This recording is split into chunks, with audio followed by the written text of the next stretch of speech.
what is the method that y'all use when y'all recording music together? 2-6, you want to start that off? Because obviously you already thinking. Well, for the most part, we try to work on everything together in front of each other. But I trust him. So it's like, if I send him something, he throws the oop. Yeah, so it's like, I know it's going to... Blake Griffin. Yeah, basically. He going to put his all into it every time. I don't half-ass none of my songs. And it's just like, the process between me and him, like, it's crazy that 2-6 has actually been putting projects out way before me and him started this project with his own production. And I've been wanting to do a project with him for a long time, especially since he's my brother. You know, I pretty much been knowing him all my life. And, you know, I wanted it real bad to a point where he started working with other people, and I started to feel some type of way like I was left out. And then I feel like everything happens for a reason, because now it's like we're making music that's literally about to change the world. Like, literally. Like, this music is, nobody's putting out music like this. It's not no trap music. It's not no hood shit. From like, what I heard, it's a vibe. This is vibes. Vibe for vibe for vibe. Like, I mean, I created songs for different moods and different moments, specifically. And this nigga, his beats, the production is just amazing. He just got so much better. So much better. For sure. So what's the meaning behind 2SHAKEY?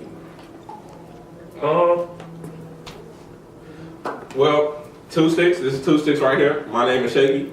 So what we decided to do was clash both our names together and create 2SHAKEY. So it's basically a symbolism of both of us. We're both Libras.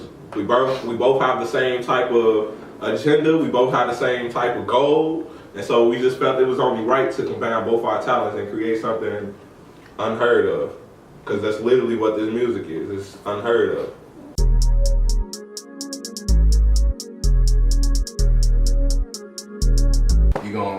We had a lot of fun making this project, so you gonna kind of hear like the fun and the vibe, like our chemistry. Like you could tell, like we blend really well. The whole process, like we was together doing the whole process. Like I was at the studio with him every time he recorded. He was around. He was writing the hooks to the beats while I was making them. Yeah. So. How important is that process in terms of like the actual creating of the music part? Because I know, like as a producer, when you be making music, like 9 times out of 10 you're not in the studio with him, right? Right. So like this time you actually had the artist in the studio playing off his emotion. So how was that? It was good. It kind of helped me out a lot because like I was going off like what he was freestyling, and I could add certain stuff into the beat, and like I'm like once I hear something, I'm like, all right, cool. I know I'm gonna go. And then it was a lot of growth. We clashed a lot during this project. Yeah, we definitely clashed a lot because we had a lot of indifferences in terms of how we wanted stuff to sound. And I had to even go back and rewrite some songs that I completely wrote to and finished. I rewrite the whole songs just to make them better because I didn't want to just put out anything. I care about what I put out. I care about the substance. And when people soak it in, they're just gonna be amazed.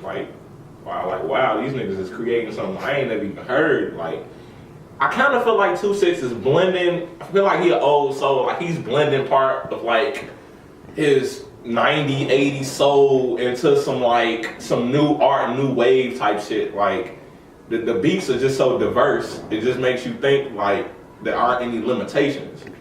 And it's just he's kind of just opened my mind a lot more in terms of songwriting, and I pay a lot of attention to songwriting because I don't think people really pay attention to what they say in songs. I feel like they try to rhyme more than anything. I feel like that's not always the best approach when you write songs because songs is ultimately a message. Right. What message are you trying to portray? What message do you want them people to receive?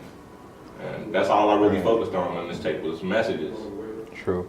So when you got like this new age of rappers, right? Mm-hmm. And they just jump on YouTube and get a 2 sticks type beat. Like, how different is that to actually be in the studio with the producer? Like, you don't got to go through anything. You don't got to go to a secondary producer to chop up the beat a certain type of way. Like, you got them in the studio with you right there. Well, it was definitely. Well, let me just say this: you can't go on YouTube and find a 2 sticks beat. Like, I'm gonna just be 100. Like, you can pay for a 2 sticks beat, but you're not gonna be able to find a 2 sticks type of beat on YouTube. It's not heard of.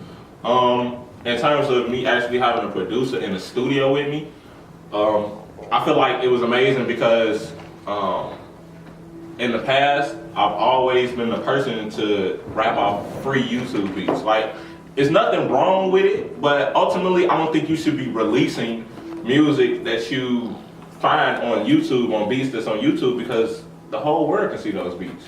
You know, and then if you're not buying people rapping to them. real talk, bro, and if you're not buying leases or if you're not buying exclusive rights to the beats, like, bro, it's pointless because you can't make any money off the beat. If that's a hit, you will not make no money. Like, it's just pointless to me. And with this being my first project with all original beats, it made me grow. It forced me to grow because it wasn't anything I heard of before, and it forced me to actually create a sound revolving around his beats. And that's just what it became.